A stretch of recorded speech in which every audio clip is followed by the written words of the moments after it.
Now, without further ado, Shortbox Nation, let's welcome for the first time ever Brian Wiedman to the show. Brian, how are you doing, my friend? Happy Friday. Welcome. Hey, Peter. How you doing? Thanks for having me. Brian, it is my pleasure. I cannot tell you how excited I've been leading up to this. You know, I met you at Heroes Con. We've been talking about this for months, yeah. Yes, we have. And you know what? It's worth it. It's been worth it just building up the hype. I had a chance to, I feel like, go through every single item in this upcoming September auction. And yeah, I'm ready to pick your brain, man. But my first, let me interrupt. I kind of want to blow your mind before we start blowing everybody's mind. You know how you said we had 195, countries and we sell in every country? Well, that includes all the continents too. That's one of the favorite stories around the owners. We have actually sold in Antarctica. There was a doctor that was bidding while in Antarctica on a scientific research mission, and he won an item while in Antarctica. So not even a country. We have the seventh continent that nobody thinks exists, and we got that too. So I do like that story. I don't know why. Oh yeah, look, the tagline should be Heritage Auction, global, baby.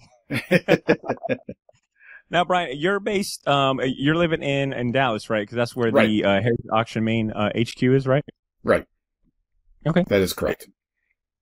Brian, what is the comic scene like in Dallas? I imagine pretty strong with you guys being like having the central hub there. Like, have you? No, what can you say it's definitely not like that. We're the hub there as far as that's where everything goes. But most, the East Coast and the West Coast were always, have always been the undisputed kings of comics in general.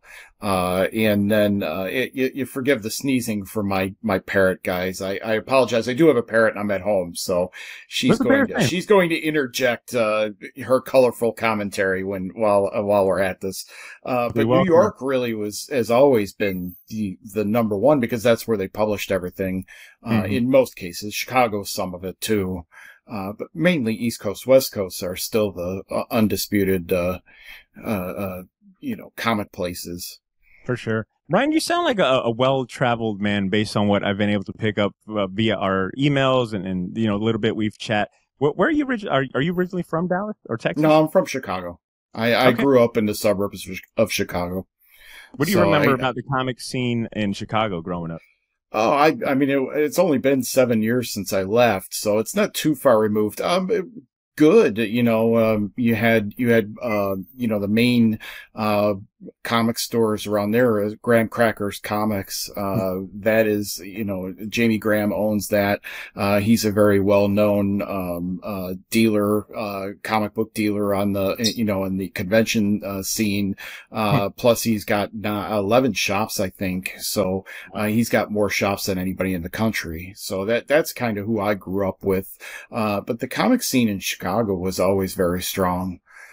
That's kind of one of the Midwest hubs for it, big city sort of thing. Okay.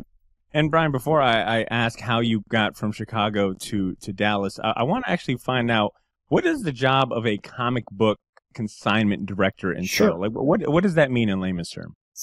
It means I go and I find, my job is to facilitate a sale of comic books. So, if you have a comic book collection and you bring it to us, my job is to evaluate whether we can sell it for you or not. My job is to go look for them. We get a lot of phone calls to build a rapport with clients, and to sell them on your behalf. So we don't buy comics in general, from you. We're not going to say, hey, you have $100,000 collection. Here, I'll give you $10,000 for it and then make all our money from the client.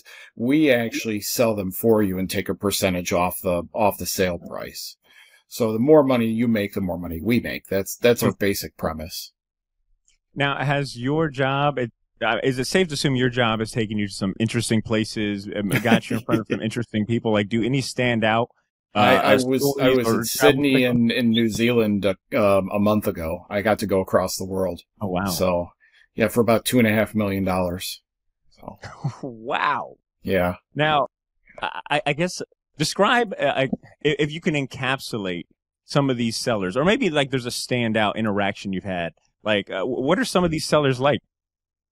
Most of the people I deal with are either retiring, Hmm. or they're family members, of people who have passed away. So most of the people I deal with are not the dealers. My bosses tend to deal with the dealers, across the country. But most of the people that I'm dealing with, I'm picking up the phone and they have a comic collection, that they're, either trying to plan for the future, like retire, they've Hmm. passed away, or, the family members are now dealing with that. And so my job is to try and figure out what they have, because many people are very, we know about comics, right? Yeah. We're very enmeshed in the culture, but a lot of people still don't, even though they watch the movies, they still don't know certain comics are very valuable. So my job is to try and help them, make as much money as possible. So that's really it. Is my job is really a salesman to get you to believe in heritage auctions, but also that I'm the best option for you. Hmm. I'm not out to try and, make a money off of you. I'm trying to make money with you. Brian, so it sounds like you would be perfect in a casting to take place on. It sounds like Shark Tank and Pawn Stars combined together, like the Right. classiness Yeah. and It sounds up. like that. Yeah. Hmm. Something like that. So I guess Brian, the odds of me, I guess let me take a step back. So Brian, one thing I noticed on the Heritage Auction website that like piqued my interest outside of all the cool comics and stuff was that the main Dallas location, your main, I guess the Dallas showroom, offers tours. Like you can go tour and it says buy or sell coins, currency, vintage comics, original comic art. You get informal appraisals and you can get some expert advice on collecting, as well as recommendations on certifications. That is awesome. That is really cool. Have you ever like I guess the odds of me having you as my tour guide are pretty low because it sounds like you're always out and about. Right. Well, we don't, so we have to be very careful because, last year we sold $1.4 billion in collectibles. So Hmm. that's a lot of money that we have to be very careful about, because none of it is ours. I mean, we don't own these items, but we're charged by law to take possession of them and make sure that they're safe. So somebody can't just walk in and take a tour. If we give a tour, it's usually to a high profile client, somebody who has a very large collection, or there's a specific time and date where we do that. We have the Collector Summit coming up in November, to where we may offer tours of certain departments, things like that. But you can't walk in off the street, unfortunately. I'd Now, imagine. we do show you, That's you are not able to get into the gallery and, the public places, but we can't take you cool. behind the scenes. Gotcha. Just So for I need to. So I need to go and safety. start making famous friends soon. Very soon. Right. Famous and wealthy friends. All right. You know what? Speaking of that amount you mentioned, $1 billion in sales. I shared some of the records that Heritage Auction has already made or broke, and a lot of those a lot of those records are ones that you guys broke from your previous setting, which We I do thought it all was the time. pretty Yeah. interesting. It's Yeah, which insane. is which is a major flex. One of the ones I didn't share in the intro is that Heritage Auction currently holds the world record for the highest price ever realized for any Batman comic. In 2021, they sold the finest known copy of Batman #1, age CGC graded 9.4, sold for $2.22 million, beating the previous record that was held by them. I was like, man, talk about a flex. These guys know how to sell comics. I brought that in. Oh, wow. I'm the one who You're the brought that man. in. Yeah. Huh. Yeah. In the same year, I brought that in, and I brought the lowest grade one in also. I had a coverless. So I had a coverless, I had the highest graded, and I also had a third one in between. It's really weird. Batman ones kind of migrate to me. I've had about 5 since, in the last 2 years. But I've never had an Action Comics one. I've never brought in an Action one or a Detective 27.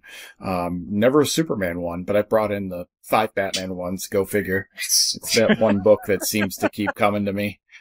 So I like how you've been so exposed to rarity. You're like, yeah, I'm just a magnet. I'm a rare magnet. I'm a rarity magnet. I'm a Batman one magnet, but I'm not a magnet to the ones that, the Action one or the Tech 27 or anything like that.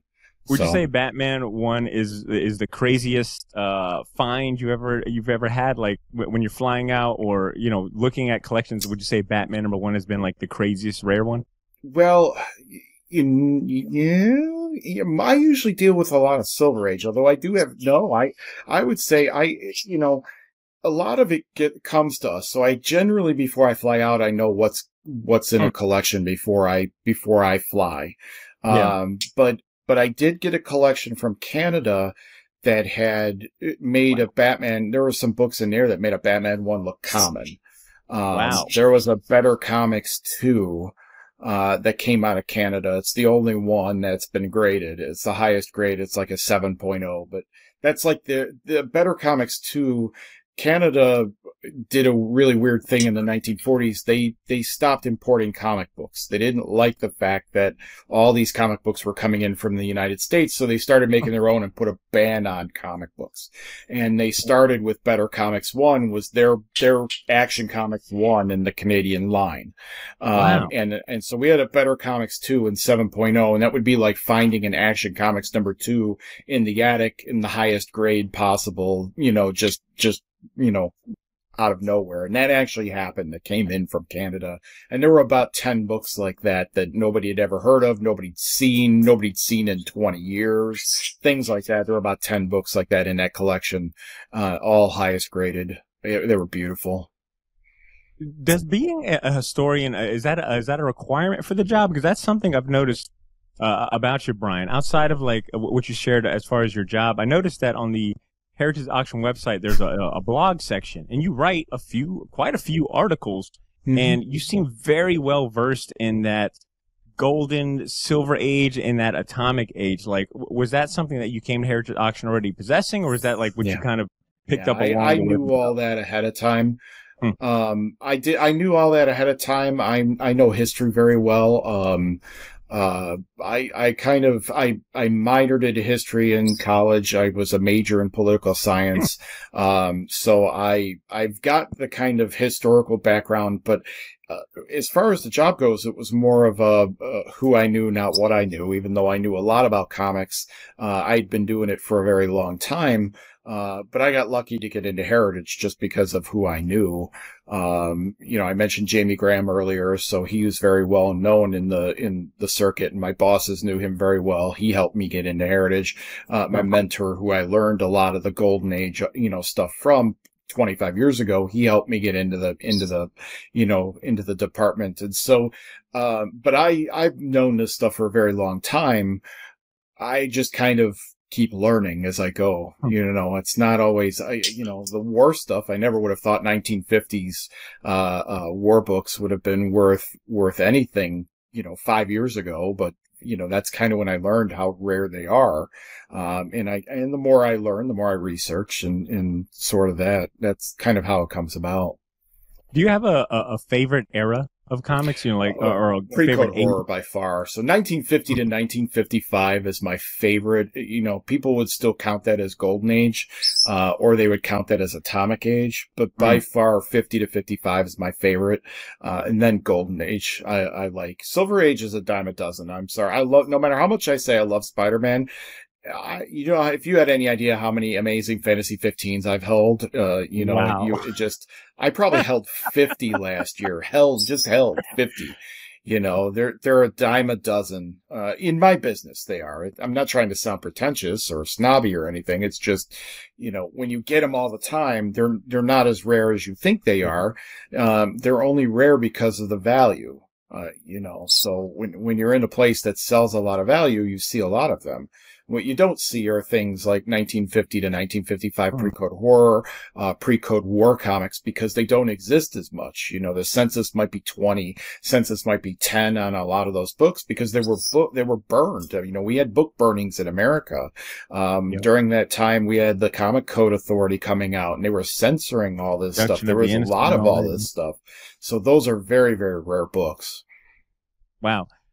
So, Brian, I had a feeling that I was going to not only get a history lesson on comics and an insight into how, auction houses work, but I have a feeling I'm about to be not only entertained, but I feel like my perception of rarity is about to be blown through the roof. It already is. You're sitting here explaining to me why, pre-horror books might hold a little more rarity than the than the what's the phrase I'm thinking of? Than the typical, I guess when you think typical like rarities in comic books, as a maybe as a casual fan or just someone that, just been raised on the big two, your mind definitely goes to like the ASM-15s and, the Detective Comics one and all those. But yeah, that's a really good insight. I never thought about that perspective of like, well, these books like are rare because there was not that many made and there was like an active campaign to get rid of them and have them destroyed. Right. And so, yeah, in 50 to 55, it was definitely like that. You had an active campaign. There were 250 publishers in the country in 1950. By 1955, there were 5. So you lost 98% of all the, comic publishers in the country in 5 years. And the reason for that was juvenile delinquency. It was getting bad enough where the parents needed a scapegoat. Instead of being a parent, they wanted to blame comic books or this, the Dr. Wortham, Frederick Wortham wanted to blame comic books. And so he doctored his research. He said, oh, well, all juvenile delinquents are juvenile delinquents because of comic books. But he was saying that because all juvenile delinquents read comic books along with every other person in America. In the 1940s, there were 130 or 100, there were 150 Americans in the 1940s. That was the population of the country. 120 million of them were reading comic books. So that included mom, dad, brother, sister, aunt, uncle. Everybody read comic books. By the 1950, that had slowed down because the war wasn't down anymore. Hey, stop already. Sorry, guys. So because the war was over, there was no reason to have that massive propaganda push, and it became it wasn't as cool anymore to read comics. And then so they needed readership and viewership. So they started making horror covers. They started making these more gruesome covers, and then that got a pushback from the parents who didn't read the comics, from adults at that time who were more conservative. And so they started saying, hey, look, these are bad for kids. Well, but not a tenth as bad as what you're seeing nowadays, so it's pretty watered down compared to that. But back then in the 1950s, that wasn't the case. Yeah, 1950s, those comic books were basically Mortal Kombat, right, like Mortal Kombat. Now, Brian, let's shift gears to last year. All right, let's fast forward just a little bit to last year. I mentioned in the intro, you guys, Heritage Auctions set another record with that sale of that Spider-Man. From the sale of that page from Secret Wars number 8, it was everywhere. I mean, we covered it. A few other podcasts covered it. I feel like every, not just comic book news outlet, but other like prestigious news outlets were also talking about that sale. Were you involved in it? And if not, if so, regardless of the answer, I'm curious, how does your team or department, how do you guys celebrate, those moments? Is it to the point now where you guys have done it so many times, it's like, yay, or is it still like, wow, we look at each other like we're stupid because, everybody, really seriously, because that was, come on, there's no way that page was worth that much in our eyes. We tell a client, hey, look, we think it's going to go from X amount to X amount. And I think I saw the estimate at that point. It was like $300,000 to $500,000. I said it was going to go for $500,000 to $750,000 because it was a big page.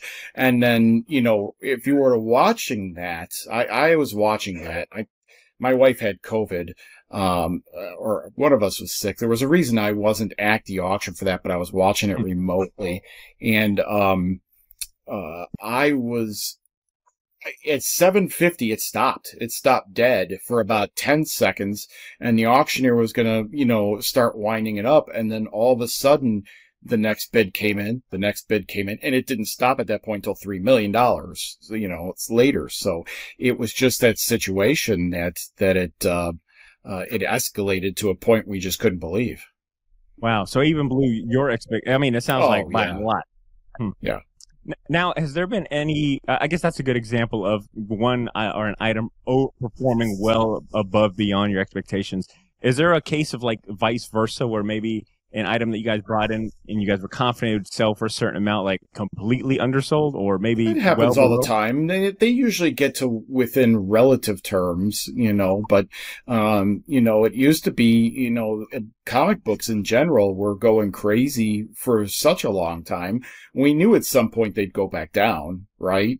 And COVID created this massive upswing on it. It would never end. And people thought, in the country thought it would never end. And we were all sitting here going, oh, it's going to end at some point. We don't know when, but it will. And it did, and it really started with the Silver Age. The Silver Age did a nice hit on us. 1 minute, the 7.0 Amazing Fantasy 15 was worth $250,000. The next day it was worth 125. That's when we knew. Wow. So. Wow. Oh man. Is there a particular item in this lot? And we can go into more detail about the specifics of this lot or the standouts, but just related to this question, is there an item in this lot that you're thinking that your team feels confident might be the golden child or the crown jewel of this lot for this week? No, it's funny. We don't ever really go into it. Yes. So, the Punch 12 is a big deal. Anything we put on a cover is a big deal. There's an incredible,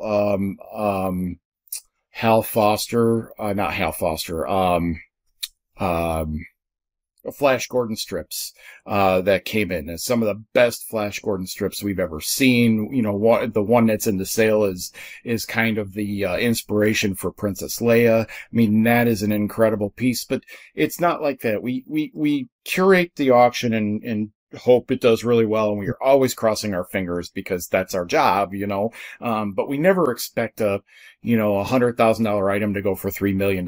We never expect a $1 million item to go for $5 million. It's not like that. We hope it will, but you can't gauge those instances. You can't ever know that's coming because those are two people who are they have a lot of money and they want the piece more than anybody else. And there's two people like that, and they fight over it until somebody finally plays chicken and they throw in the towel. And that's what happened with the Secret Wars page. That's exactly what two people finally said, no, if I can't win it, I'm going to make you pay for it. And they did to a ridiculous number because listen, even at 750,000, that's way above any page, really that it should have gone for. And then it went to $1 million, but then it didn't stop. It went to $1.5 million, and then it went to $2 million. And at $2 million, the buyer's premium is 2.4. You're paying $2.4 million, and now we have still another $1 million to go. So that's how crazy that item was. You can't ever expect something like that. And it just won't. And it doesn't happen really on a comic book. It does happen every once in a while in a comic, but not on that kind of scale. Yeah. Something we think is going to go for 75,000 goes for 200 maybe, but it's not on a scale of it's a $1 million book and it goes for 10. That doesn't exist, for a comic really. Could you speak a little more about the curation that goes into these auctions? Because I guess I completely overlooked that part. Someone's got to, I guess in my head, and maybe this might apply to any casual listener listening right now. In my head, it's like, okay, you guys went out maybe for a quarter of the year, got all these collections, and you're like, okay, this is everything, let's put it on. But it sounds like, yeah, right? It sounds stupid, right? But no, it doesn't, because other auction houses do that because they're very, very small. And so they only have 2 sales a year, or something like that. Whereas we're so large and there are so many people in our department all doing, I'm one of 10 that are doing this. So Gotcha. I don't even see 1% of the auction that goes into sale until it's out. When the sale comes out, then I see it. So I'm hearing you say, like, you've come across so many, ASM 15s, and I'm sure you guys have access to a lot of, like, the quote unquote, like, the key books, like the holy grails that everyone points to. And it's like, well, yeah, if they really wanted this to be about money, they could easily make an auction just with nothing but ASM 15s or just stack it or stack it on, favor, a certain comic or certain grails. But sure, if this September auction is any indication, which I think it is, because I've seen your other lots and other auctions, like, I do like the variety, like, you guys have obviously like the clear holy grails, the cliche holy grails, and then there's like so many different pieces of memorabilia and like original art, and then you guys have sketch. I like the variety, I guess is what I'm saying. Right. Can you talk a little more about the mindset and the work that goes into curating, an auction of over 1,300 Sure. pieces? I had a client today. We were talking about his collection. It's somebody we've been talking to. First time we were able to get a hold of him, we saw him at a comic show, and he had finally signed up and started looking through our website. Getting more information on us. And the first thing he said is, Brian, he goes, I looked at your auction coming up, and you have a Strange Tales 110 in there. I think he said it was a 9.0. I don't know because I haven't seen it. And he goes, but mine's not that high a grade, so you probably don't even want my collection. And I went, no, don't think that. We put those signature sales together. There's 5 a year, and we carefully pick the best of the best. Okay, so that's the signature sale. We have 52 sales a year of just weekly sales that a lower grade Amazing Fantasy 15 will go into, that an Amazing Spider-Man 1 will go into, that the 20 other copies of every X-Men 1 that we get, only the 8.0s and or above go into the big sale. The rest of it all goes into the weekly sale. So we have all these different venues for that. And they do just as well in the weekly sales than they do the signature sale. But we curate that bigger sale so it is one of those attention, getters. So look at what they have now. Oh my God, they had the Frank Miller, Batman, Returns cover, the #1. Like, who else would that have gone to? Because Heritage gets the best.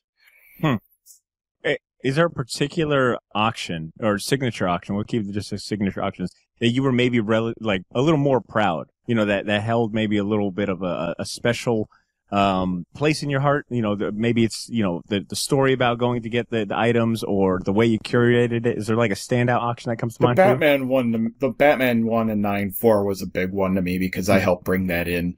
But no, to be honest, I always worry that I don't have enough items in that sale, because I get so many, Silver Age consignments that I tend to go out and get. Most of that stuff doesn't qualify. It's never in high enough grade. Most of the items I'm running across are 3.0 to 6.0 collections. They're not Golden Age, and for most parts, they're Silver Age runs of massive runs all the time. And so, no, I'm an auctioneer also, so I'm also on the podium doing the sale. So I'm proud that I could just get through the day without sounding like an idiot. So, I know my numbers very well. I know I didn't mess this up. I got people a lot of money. So, I look at them all about the same. By the time we're done with this sale in September, we're literally getting ready for the next one. So we work so far ahead that our focus right now isn't on this auction. Everything we've done is already done that we can do. We're already working on the next one, trying to plan that, get all the items in. Are they the right items? What do we have? Who do we have it from? That sort of stuff. We work very far ahead. Ryan, don't think I'm going to let you skip over the fact that you also work as an actual auctioneer. And when I hear that, I'm thinking, are you the guy that's on the podium that's like, can I get a 5,000, can I get it once? Not that fast, but yes. It's a lot more. It's a lot more. So we're a higher class auction house. We're not gonna cattle call. They gave us those CDs in class, the CD, cattle calls. Learn your rhymes, do this, and I never even listened to it because there was no way I'm gonna. You need to know what I'm saying to be able to. You're like, look, I may live in Texas, but I do not work at a Texas State fair. Right. We have class. That's awesome. That is one thing I want to note when I first watched my first Heritage. It was the last signature auction you guys had, and a good friend of the show, Eli Schwab, when he was on the show a couple episodes ago, we were talking about the last sale you guys did, and I got to watch it live, and man, I am such a organization nerd. It appealed to my organization nerd and my comic nerd. I was like, wow, this is an actual live auctioneer. Auction. They had an auctioneer. The guy was, talking pretty fast, but kept it classy, threw in jokes. It was such an entertaining watch. And I remember saying on that episode, if you're someone that hasn't watched one of these live Heritage auctions, it is well worth your time. It's entertaining in so many facets. As a comic nerd that likes to just look at cool stuff, You can look at a bunch of cool stuff, but when it's time to watch the auctions and take place and happen, it is just as thrilling. And the way you describe like that sale of that of the Secret Wars Spider-Man page, I kind of see I kind of want to go back and find this video, man. It sounds intense. You can. It's on YouTube. So we have all the auctions. If you can find, so if you go into the lot number on Heritage, you'll find the auction number, and then you'll be able to go onto YouTube and find it. It'll be up there. I'll make sure to pop some popcorn for that. It's about 20 minutes long. It took so long. Yeah, because you have to go through every increment, and every increment from I don't know, what is it, 200,000 all the way up to 3-point-something million that's a lot of increments. So it takes forever. The auctioneer was sweating, untying his tie, it was. But at that point, you're really jabbed. I mean, when you're up there and something like that's happening, you're like, "Oh yeah, let's go!" I feel like I'm Macho Man Randy Savage. Oh yeah, you're celebrating like you bought it. You're like, yeah. That's awesome. You get into it and if I'm on the phone, if I'm a phone bidder, oh man, if I'm one of the phone reps and my guy on the phone is going for an item, I'm like, bid, it's mine, don't you dare bid against me, it's mine, because I want my phone bidder to win it, it's so, it's one of those things. I like doing that stuff. It's a fun day out of the office. I'm not behind my desk. I'm not, I like it. I like doing the auctions. So, ooh, Brian, and this is a perfect time for me to ask maybe a auction 101 question. But that was something I had. That was a question I had watching the last signature auction you guys had. There was folks on phones kind of whispering into them, and I wasn't sure what role they played. I always think that those are rich people's personal assistants or something. They're talking to their boss or something. Who are the folks on the phone? Those are our employees. So we have employees. Either if I'm not on the podium, I would be one of them during the auction, just other employees. But we're taking bids from the people who call in instead of doing it on their computer or something like that. They'll actually register the phone bid and bid on certain lots, at that time, and we're placing their bids for them. God, for some reason I thought it was a bunch of world leaders calling in to I'm wagering on this Batman comic. That's hilarious. All right, Brian, one thing I mentioned earlier that you also write a couple of the blog articles. A lot of your articles too are top 10 lists, and that's really usually what I write. Yeah.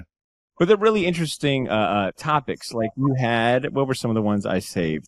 You had best comic villains of each age. You had best comic book covers with American flags, which I thought was terrific because you went it wasn't just the classic images you think of or covers. You really went into the vault and showcased the age of comics that you like. And you had a top 10 favorite comic covers. And that blog article in particular, I really enjoyed because you shared a lot of your origin story and how you got into comics.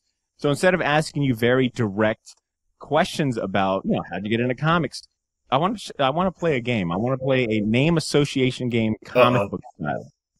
Okay, so word association. Oh man. Okay. Yeah. So do I even remember what I wrote? This was 7 years ago.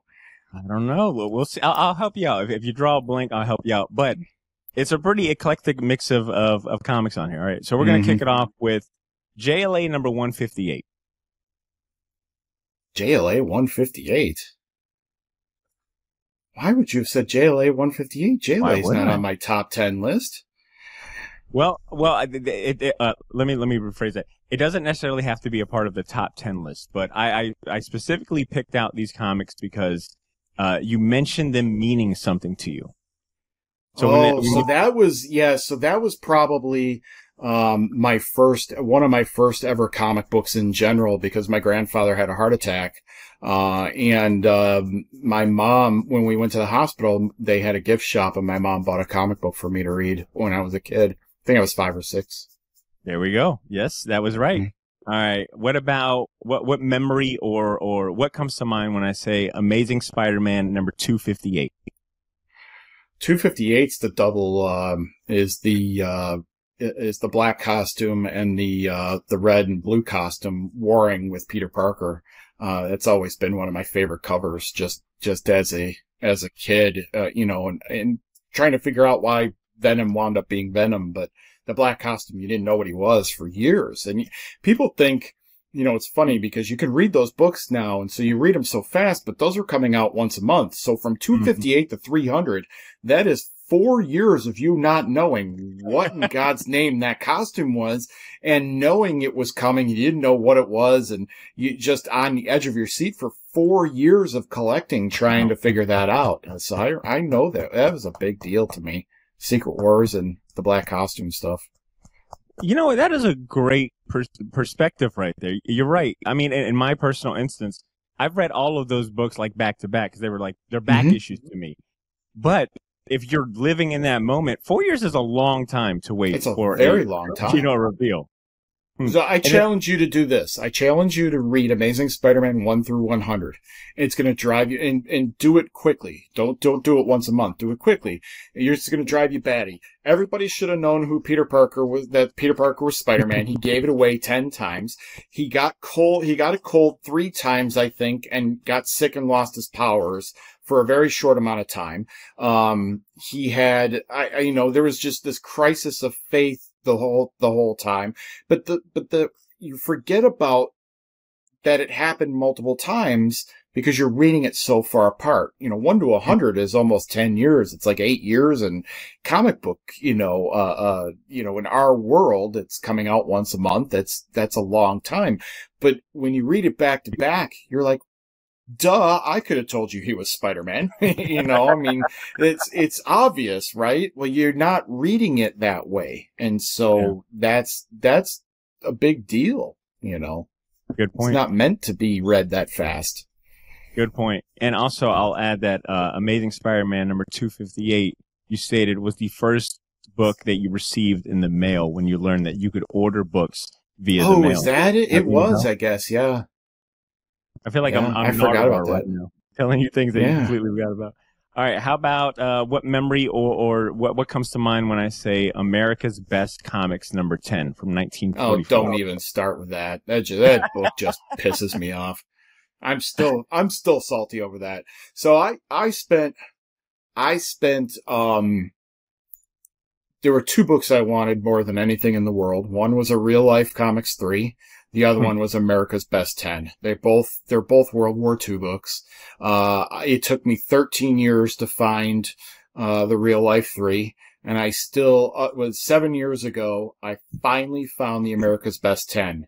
I went to San Diego Comic-Con with Jamie Graham, and the 3rd day of working with him, I realized he had one on his board. He had one on his wall. Didn't know it because, I'd only put up books, taking them down 10 times at that point, but I didn't notice he had one.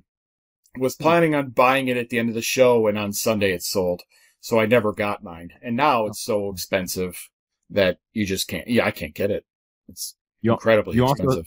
You also stated in that Best Comic Book Covers with American Flags article that that's got is your favorite. That's got all the Axis powers. They're running with the flags, and then they're running on the flag of the German Nazi flag and the rising sun.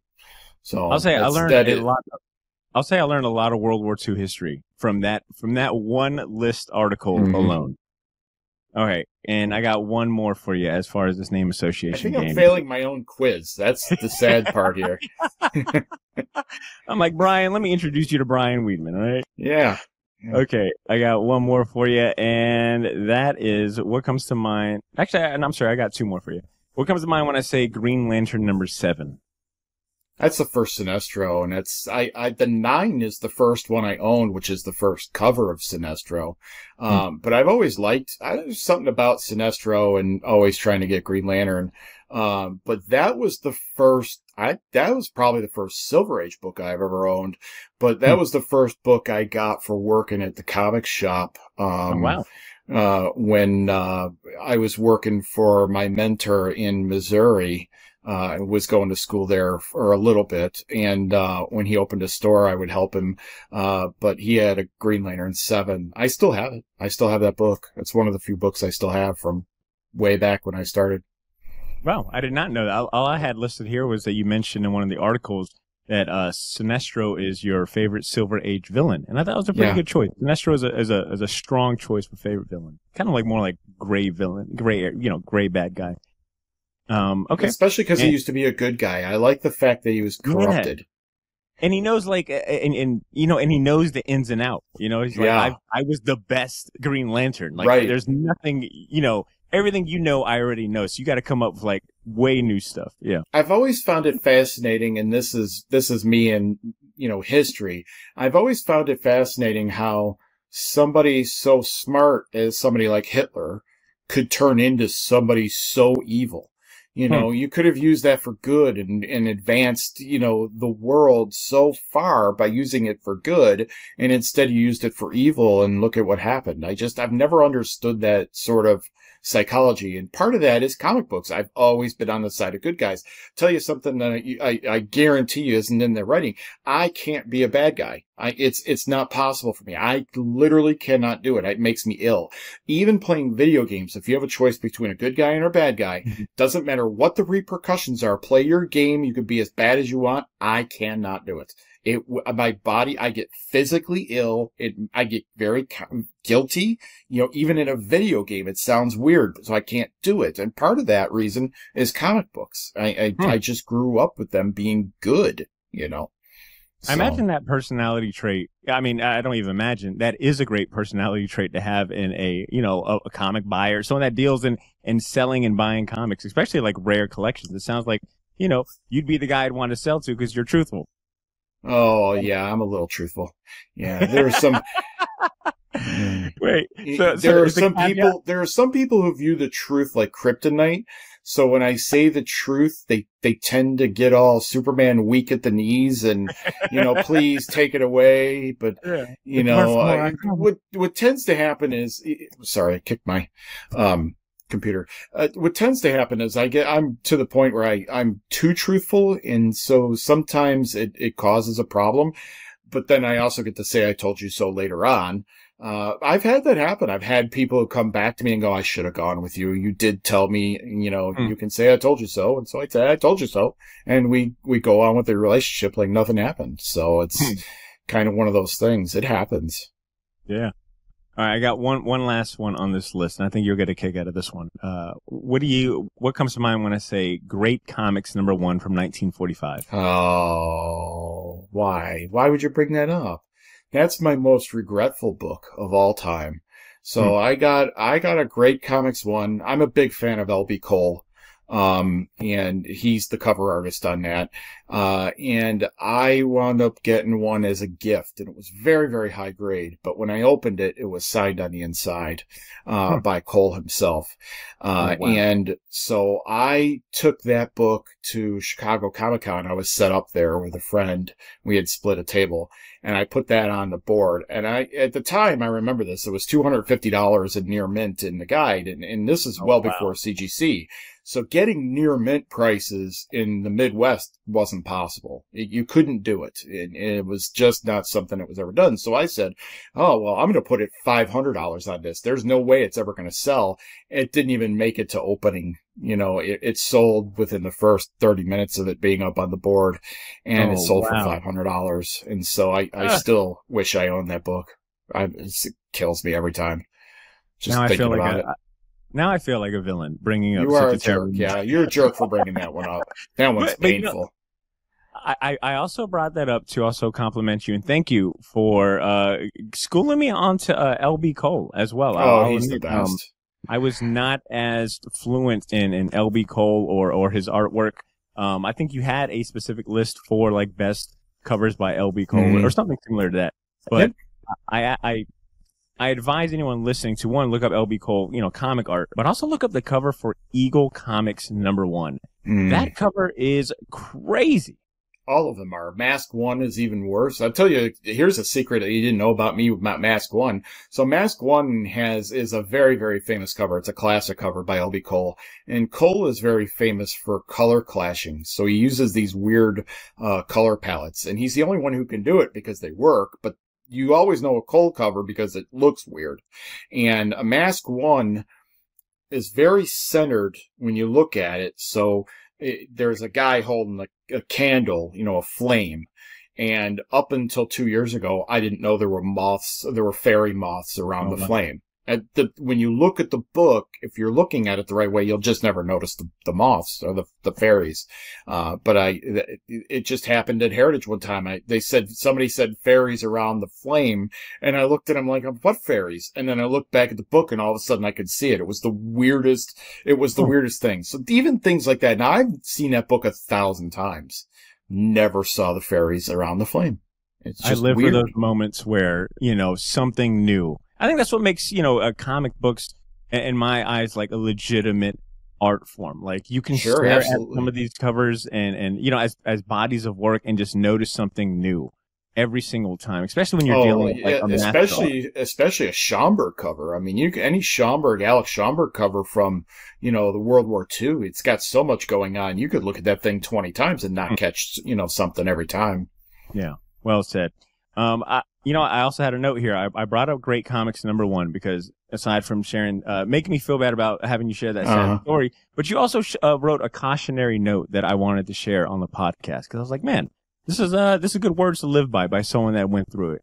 You wrote, if you ever get a book that you can't part with and think you're going to be cute by jacking it up to a ridiculous price because it won't possibly sell at that price, by unwritten rule, you will sell it in 5 minutes. And now I know why you wrote that, because you shared that story just now. Yeah. Man, words it's to brutal. live by. It's absolutely brutal. Well, then it'll become so expensive you never get to get it back. That's the other part of that cautionary tale I didn't write down. Right, that's like two kicks in the nuts right there. Yeah. Yeah. Yeah. Now, thanks for bringing that up. I appreciate it. I got a 3-day weekend now. I'm going to be crying about my Great Comics #1 all weekend. Right. Look, your sacrifice, and you sharing that story just shared so many other, think of like all the good you just did by sharing that story and that piece of advice, and everyone that's going to go forward and go after that grill. They're not going to, be able to experience that. No, because I know people, they're going to be like, he doesn't know what he's talking about. And then it'll happen to them. And you'd be like, damn it, I should have listened to him. But then you get the joy of saying, I told you so. Boom, there we go. All right. Actually, on that topic of giving advice for collectors, before we talk about this particular the September comic art auction.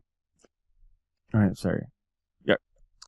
On the topic of advice for collectors and buyers, before we move into the next segment and actually talk about the items in this week's auction, do you have like any other piece of advice for comic buyers, or especially like people that are trying to get more into the auction house style market, that are tired of like the secondary market or doing the eBay route? Like, are there any common mistakes that beginner buyers should be cautious about making? Like, do you have any tips or strategies when it comes to maximizing the profit? Yeah, there's a couple. So a lot of people ask me, what do I think a good investment is? I'm not an investment broker. My job is to get you an item you want. So my first rule of thumb is always collect what you love. If you love it, it doesn't matter. It doesn't matter. It doesn't matter if it's worth $1 or it's going to be worth $5,000 later on. If you love it, it doesn't matter. If you're collecting in for investment purposes, well, then it matters and you're on your own because you're going to have to figure all that out, But that's number one. Number two is, as far as the auction part goes, know your limits. Because I say that because when I first started buying with Heritage, I didn't start buying with Heritage until I started working here. One of the reasons is, and people will say this, and they'll say this quite a bit, the 20% buyer's premium is very intimidating to somebody who doesn't know. Okay. So the 20% is a lot. So on $1,000, if your bid's $1,000, you have to pay $1,200 to take possession. So know your limits. If you really can only afford $1,000, we'll factor the buyer's premium into that. If you don't win it, and this is where I was getting mad, I was constantly getting outbid and I was constantly upset because I wasn't winning what I wanted to win. Well, we have something next week, you know, and so you're going to find things over the course of time if you're just patient and you stay within yourself. Don't go crazy. Don't spend $3 million on a piece of you know, unless you have the money and you don't care, then it won't matter, right? Because that person had the money. They don't care. $3 million to them is like $30 to me. That's great. You know, to each their own. I'm not that rich. But I've found over the course of these few years, the 7 years I've worked there, is that something will come up next week or the week after or the week after. And, you can lose your paycheck to them that way. There'll always be something for you. Just stay within yourself.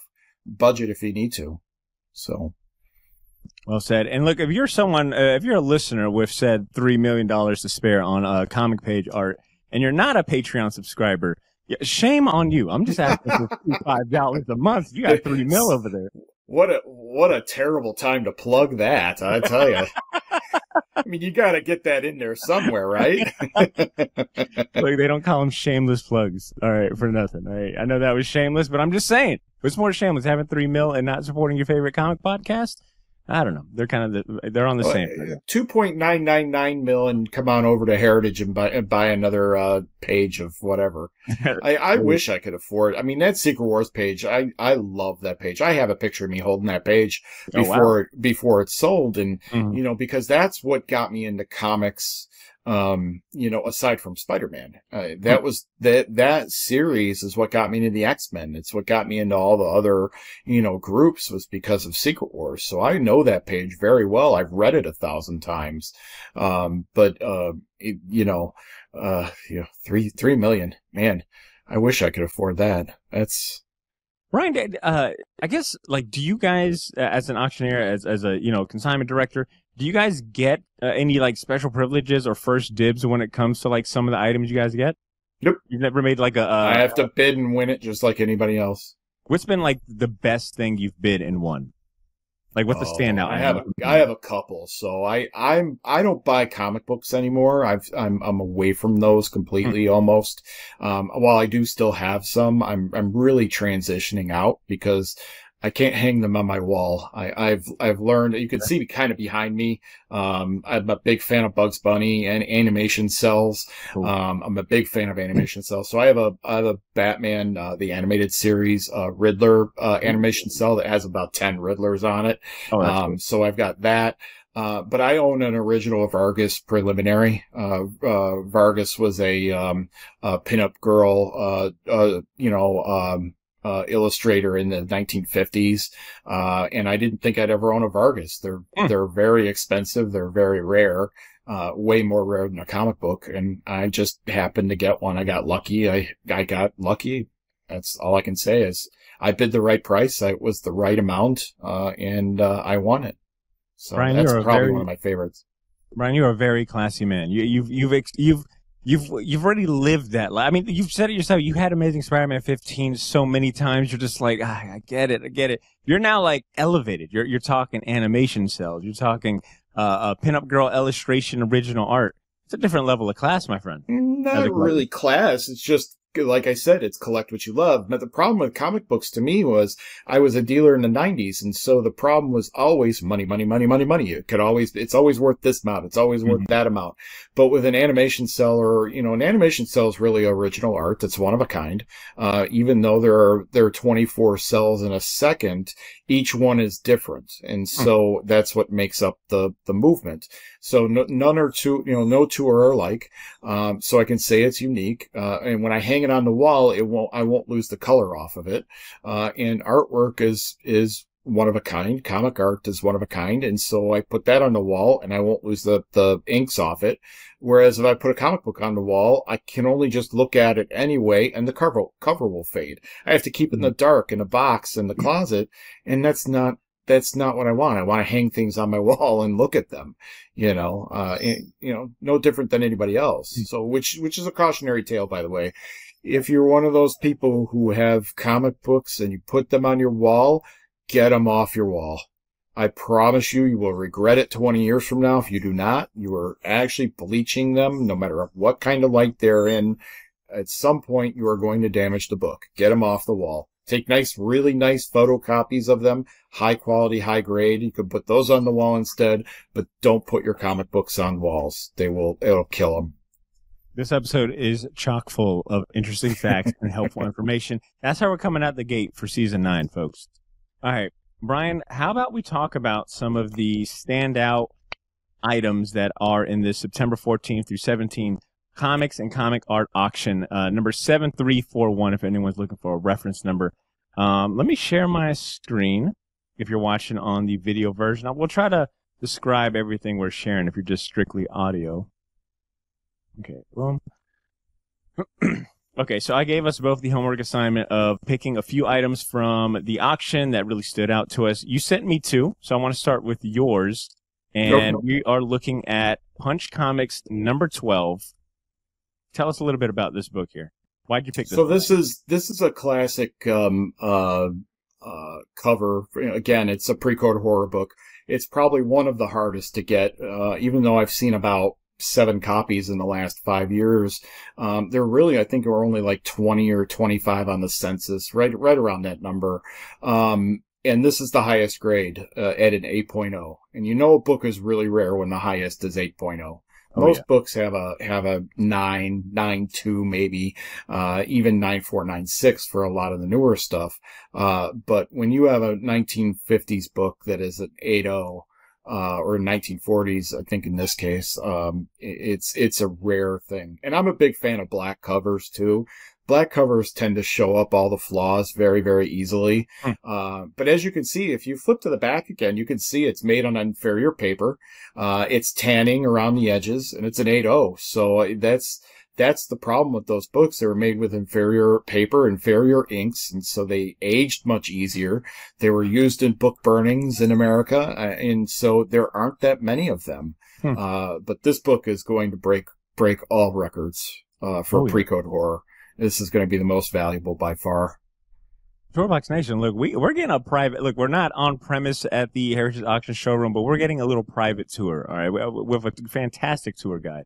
That was well said. What a great classic cover. That's the best skull cover there is. It's just awesome. Meta.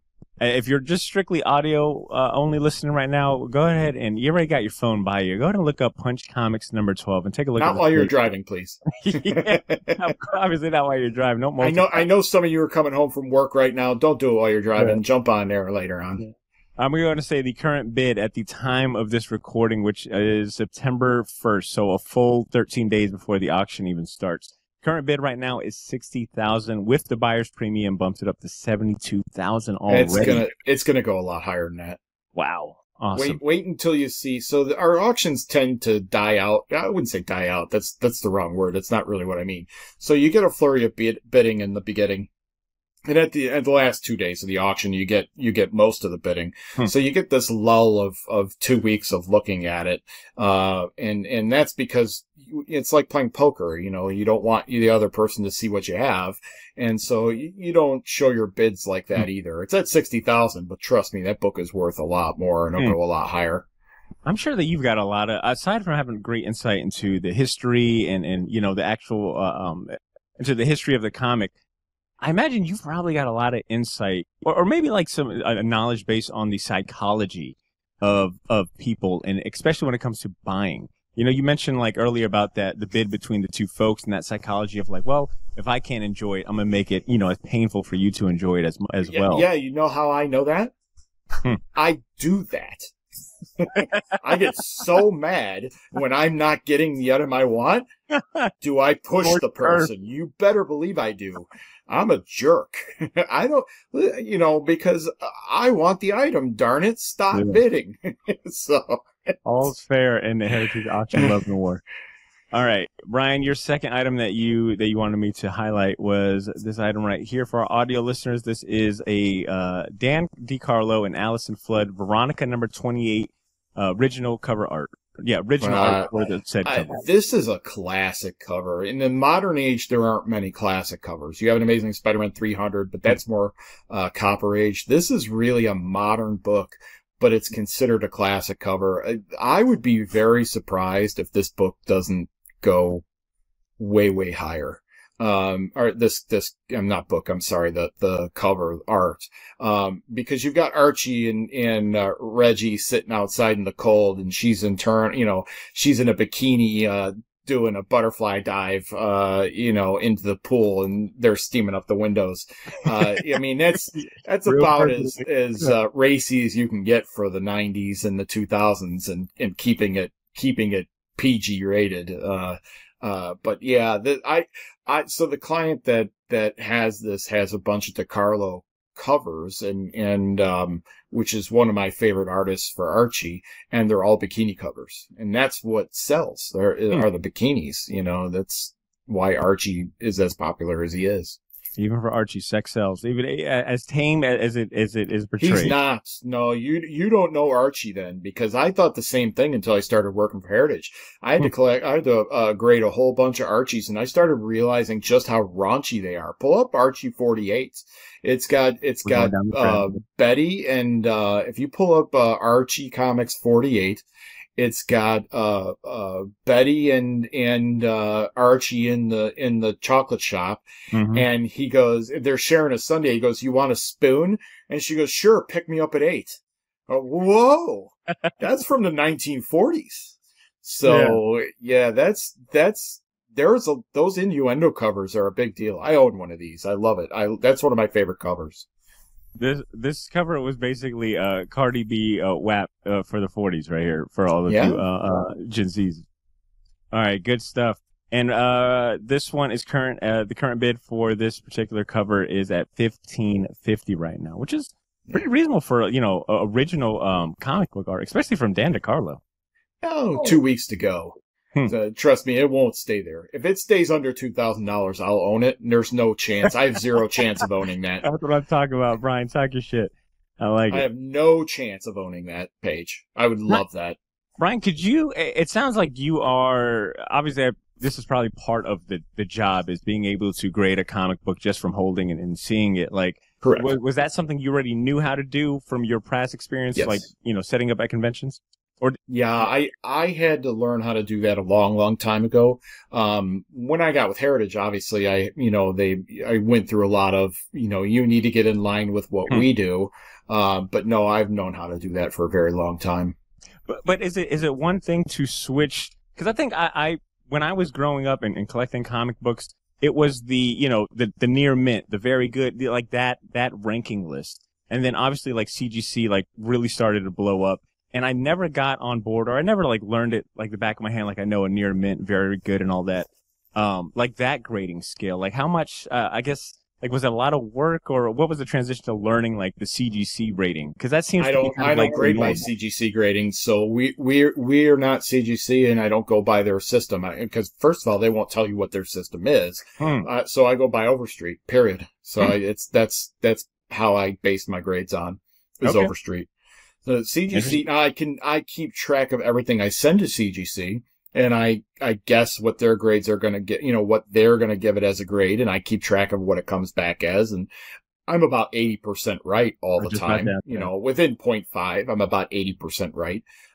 But that being said, they still have their own grading scale, so I can kind of determine what they're going to do. But my own grades, when I put my own grades on them for a raw lot, it'll be my grade. Okay, interesting. That's good background to know.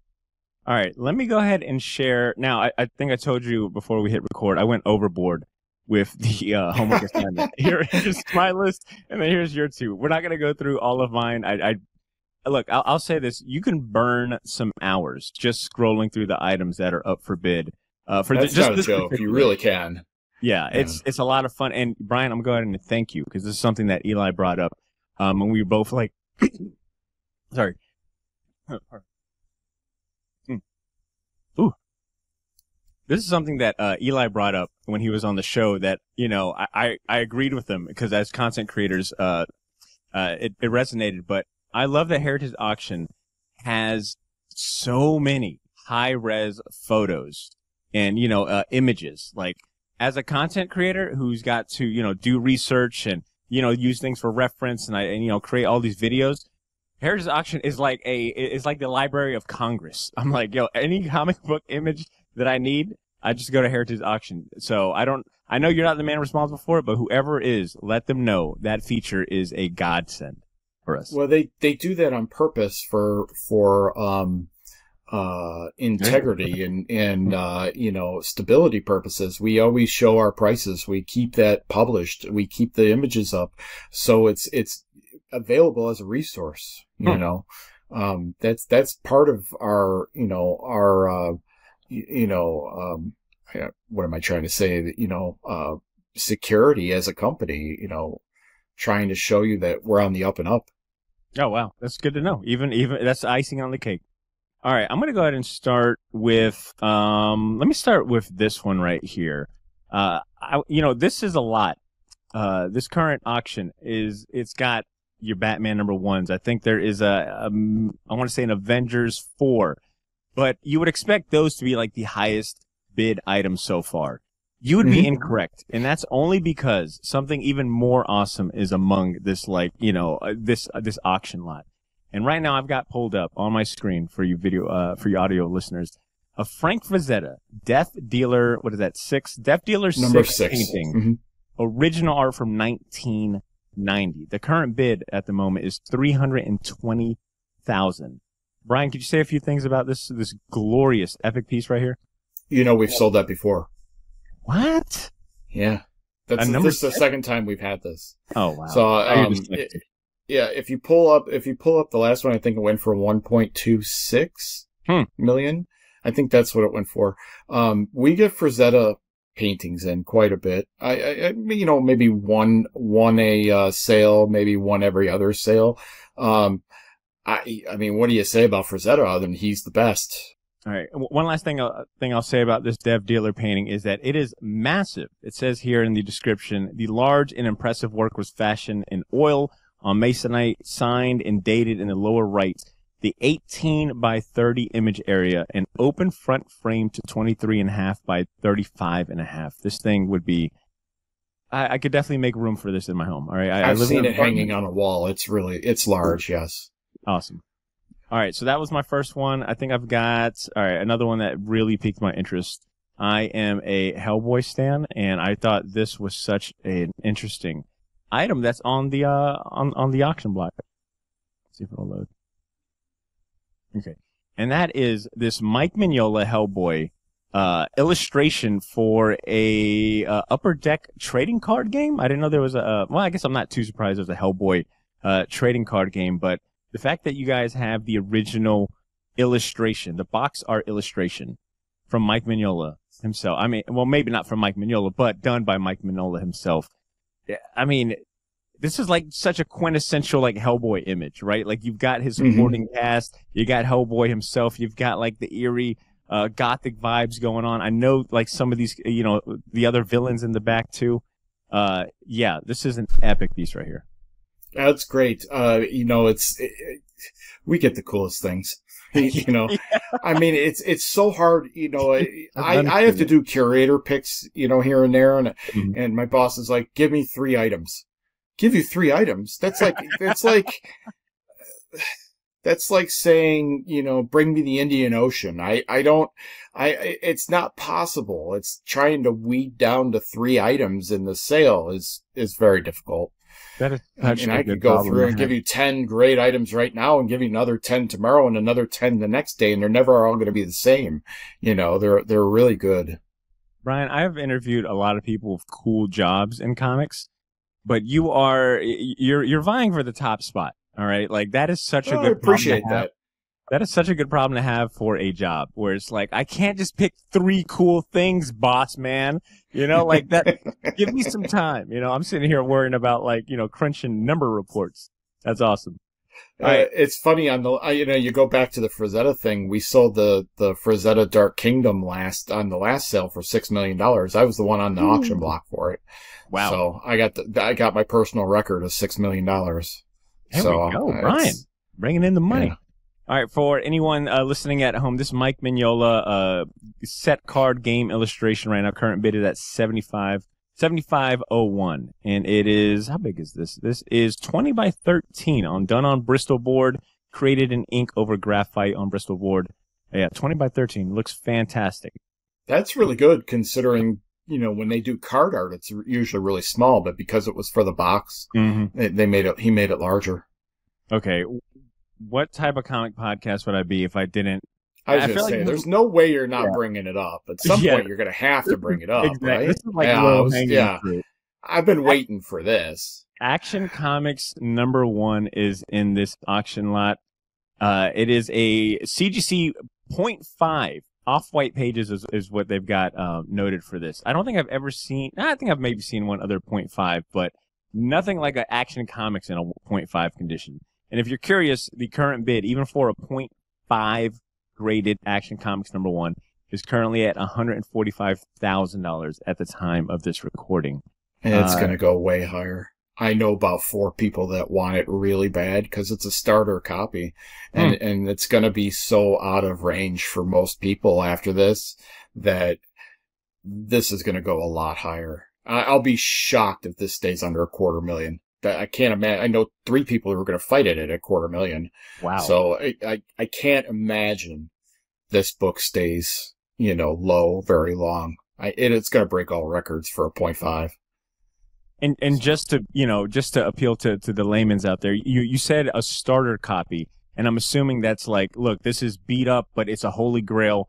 I'll start with this and then work my way to, higher grade. Yeah. Right? So the problem here with an Action 1 is that, what I think the Rocket copy we had last was, what was that, a 6.0, and it sold for $3.5 million or right around there.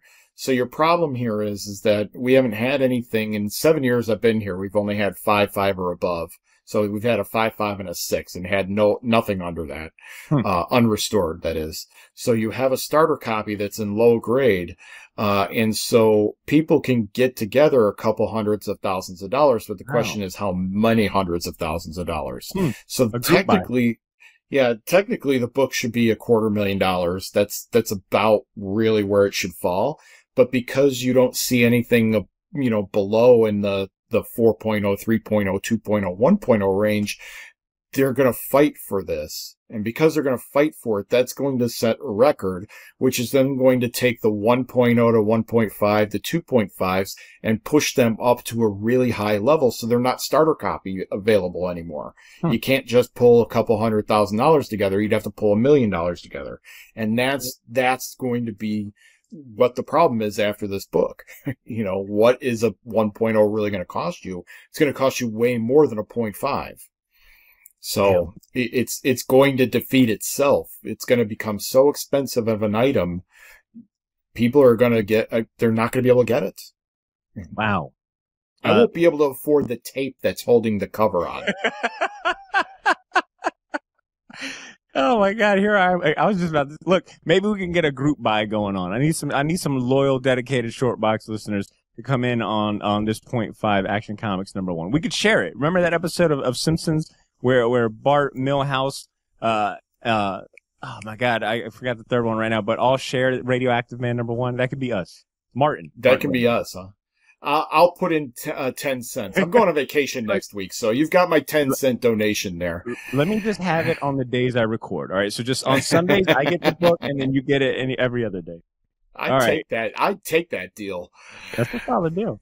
All right, obviously I got to go ahead and spotlight some Marvel on here, because Brian, I too am a self-described Marvel head as well, just like you.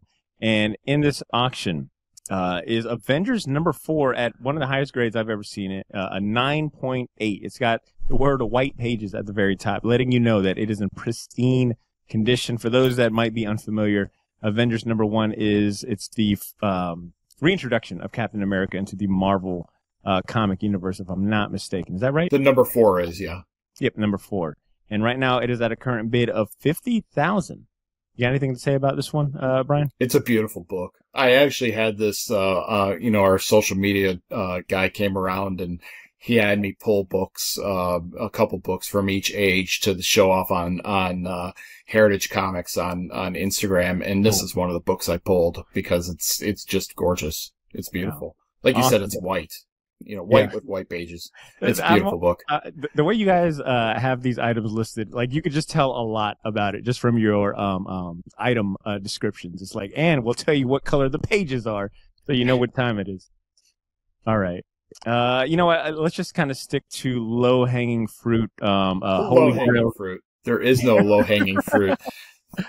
Well, I guess just easy, traditional name brand holy grails when it comes to comics.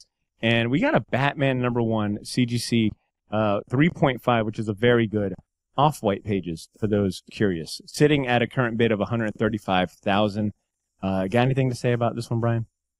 It's the first appearance of Joker and the first appearance of Catwoman. So, everybody will argue that the third most important Golden Age book is Superman 1. You'll never hear me say that. It'll always be a Batman 1.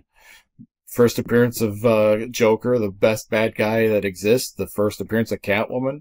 And it's not a reprint story. Those are all original stories, as opposed to the Superman 1, which is a reprint story. So I've always liked this as the third best Golden Age comic book. Third best comic book that exists. Wow. I'd want this over Superman 1 any day. Although Superman 1 is by far rarer. I mean, on an order of 3 to 5 to 1. It's very rare. I think I like Batman 1 just from a cover and art perspective. Like, it is such a beautiful cover. Like, I love how Batman and Robin both pop from the cover because of the yellow and the red background. And very dangerous to fading, too. So it can fade very easily. Reds and yellows fade very easily, so you don't want to keep it in the light. The more you know. And I mean, that classic masthead, too. The logo, so good. Awesome. All right. Let me go into some of the other ones I've got here. So, look, listeners, I went ahead and appealed to you guys. The classics, your Action Comics 1, Avengers 4, Batman 1. There are some other. Let me go to show you which one just absolutely floored me. And I've seen this so many times, but it's something about seeing it so highly graded, and that's the Silver Surfer #4. You guys have a copy on here that is a 9.8 off-white to white pages, basically brand new, sitting at $27,000. This is one of my all-time favorite comic book covers ever. Like, just the energy, letting you know that two of the most powerful heroes in Marvel, are about to go at it. Like, this cover to me is so iconic. It is, absolutely. And that'll show you how popular Silver Age is versus Golden Age. Scroll down to the census, because I'd like to know how many 9/8s there are. It says census, what is that, 25 and 9.8? Think about that. There's 25 9/8s. Wow. And I think there are something like 25 Punch Comic 12s total. Wow. But there's 25 9/8 Silver Surfer #4s. That's the disparity between Silver Age and very rare Golden Age. Some of it, there's 25 total copies.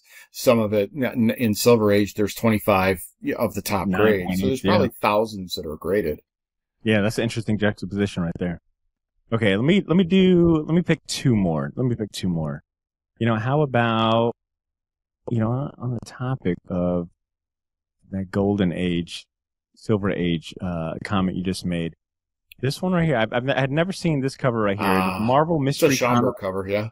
Yeah, Marvel Mystery Comics #51 from 1944, before it was Marvel Comics and they were still timely. This is a 9.2, and I believe you guys, it's sitting at it's sitting at a current bid of $825. And I think you guys say here in the description, we have the sole highest graded copy of a timely for your bidding pleasure, which I'm like, man, the highest grade copy of a timely comic book? I mean, 9.2 is... I don't think so, because the Promise Pedigree All Select 11, which is the first Blonde Phantom, was a 9.8. So there's something to what they're saying. I can't read it. Maybe they're saying in that run, or I don't know. I can't read the description. So I'm curious, because I know there's 9.8s out there, or at least 9.4, 9.6s. Yeah. Brian's on the job for it. But yeah, this one kind of caught my eye just for, once again, another beautiful, like, old school cover, very high grade. And I mean, this current bid is not bad at all. $825 for a piece of history. Yeah, that's pretty cool. All right. I got two more. Actually, you said two more ago. I know. I lied. Look, the listeners know I really get into like homework assignments like this. I'm always going to go way above and beyond. So we'll just go a little quicker so we could do the remaining a few that I got on here. All right. So, all right, I'm going to move away from CGC graded comic books. I want to get into some of the original art that I found. For starters, there is an original art of by Kevin Eastman, Raphael, Teenage Mutant Ninja Turtle #1. So the one-shot Raphael TMNT comic book from the 90s. You guys have page 21, which shows Casey Jones. And I think this might be the page where it's his first. Well, I know this comic. It's one of his first drawings, yeah. There we go, yeah. So it's currently sitting at a bid of $6,000. And talk about, like, some owning a piece of history, you're right? Like, not only just the Raphael one-shot original comic art by one of the co-creators, Kevin Eastman, but also the first appearance of Casey Jones in the comic book form, on the page. This is I mean, if you like Turtles and you like the history of Turtles, then this is what you want. I mean, you couldn't ask for more. And he is one of the nicest guys you'll ever meet in your life. I mean, Kevin really, I've talked to him on the phone a few times. I've met him. He punked me in New York. He completely, was messing with me, in New York last year. It was the first time I had gotten to meet him. But the nicest guy you could possibly ever meet. And it's amazing. It's nice to meet people who like their fans, want to be around their fans. Yeah. And he's one of them. So this is going to be a big deal. It's a big deal because it's a first appearance. For sure. I see this one going up. But how often do you guys, I guess, deal with the like comic book artists, like buying stuff from them? Like, how often do you guys have like comic book artists? It depends. Yeah, so I'm, it depends on who has passed away. We had the Murphy Anderson, collection, which was, and he kept everything. But it really depends on what the artists themselves have held on to. Kevin, we've had a bunch of Kevin's stuff because he's given it to us, and it's been from the personal collection of Kevin Eastman. So I don't know what else he still has, but it keeps coming because I mean, it would be nice to be an artist and to me be able to, I wish I could draw more than just stick figures because I could just I could just draw money every time I do something. You know what I mean? I wish I had Kevin's talent. I just draw money. Yeah. Anytime he puts pen to paper, he makes money. He's brilliant. He's just like Tom McFarlane. It's like he can print money. He literally has the power. He literally has a printing press at his fingertips. Yeah. All right. If you're watching the video, I've already, you're already seeing what's on my screen. But for audio listeners, next up on my list is this John Byrne Wolverine illustration, original art from 1979. It's also colored, looks beautiful. John Byrne drawing X-Men, Wolverine. Its current bid is at $550, which, once again, for a 1979 drawing by John Byrne, original art, it looks awesome. It is, what is it? 10, it's basically, let's call it 10 by 8. It's a 10 by 8 piece of artwork. Yeah. I'm not a fan of convention sketches. I try and go for, published items. But again, that's what a lot of people like. And if you're going to do that, go for this one because for sure it's got the yellow costume. They've already shown the yellow costume is going to be in Deadpool. It's a big deal. I don't know, Brian. You said you weren't an investment consultant, but you've already kind of given us a lot of good gems. I just tell you, if you like it, get it. I'm not saying that you should get it because of value, but get it while you can. All right, this is one of the last two items, and I promise we'll be done. You said that two items twice ago. No, Brian. I told you I spent hours going through this auction lot, and I was like, I don't think I can do 3. I had the same problem you had. I had the same problem, except for I was the boss in the situation. I was like, Botter, pick 3 items. Boss, I can't do that. Here's 20. And the one I'm currently showing is a Dave Gibbons Watchmen movie concept illustration that features basically the whole cast. You got Night Owl, Rorschach, and Ozymandias, and his weird cat monster thing that he had. I forgot what it was, but original artwork by Dave Gibbons for the movie concept, like some movie concept illustration. It looks fantastic, and once again, another like original piece of art that the bid is reasonable. It's currently at $625 for now. For now, yeah, right, exactly. Yeah, for now. For now, it's reasonable. Yes, and again, who knows what it's going to be like in 2 weeks? But I couldn't afford a cover. I couldn't even think of affording a Watchmen cover. Those go for hundreds of thousands. When I first started getting into like collecting comic books, which was maybe, I don't know, 15 years ago, Watchmen was just like, even then, Watchmen was like, in my eyes, in my group, circle of friends, Watchmen was like our holy grail. We were looking for any issues we could find. So to imagine that I could possibly, bid on this and own a piece of Watchmen original art by Dave Gibbons is awesome. This particular piece, though, like I said, is for the movie concept illustration. So it's from 2009. It's about 15 by 10, which is a good size. You could get a nice little frame for that. Yeah. All right. That's a nice piece. Yeah, it is. It looks awesome. Last but not least, and it kind of ties back to what you said about your own drawing skills, Brian, and this might be the most, out of all the cool stuff I showed, this next one made me a little emotional, brought a little tear to my eye. You guys have a Stan Lee Spider-Man sketch, original art. It's not dated, but it's signed by... I heard he hated doing this because he thought he was terrible at it. You know what? It's in a weird way, it's got his like style. Like this, it does, yeah. Yeah, like how casual it is, how kind of cool the hands on the hip, the one leg up. It's just like got his style just embedded into it. Yeah. And it's currently at $125. I say currently because I don't know. I feel like this, it's as a Stan Lee sketch. I don't know how often you see that. Not very often. We had a comic book come through which had a Spider-Man face on it that he did, and the client said, "Oh, it's going to be worth $10,000," and I said, "Not a chance." And that's kind of where I learned I got to stop.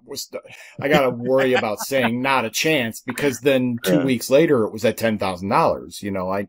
I don't know. It's no matter what I say about being an expert, I'm still. There's still so much I need to learn. Even I've been doing this now my whole life. Comic books has been my whole life, and I still don't know anything. That's the humbling part about the show, or about working at Heritage is I learn something new all the time. Looks like I found my soundbite for the intro. That was really well said, Brian. And I'll say this, look, if you don't know anything about comics, I don't even want to think about where I'm at on that scale right there. But that was a lot of fun. Thank you for, putting up with my 20 item list. But, yeah, you guys have some awesome stuff. I'm really excited to see where some of these bids land. I'll definitely be tuning in live.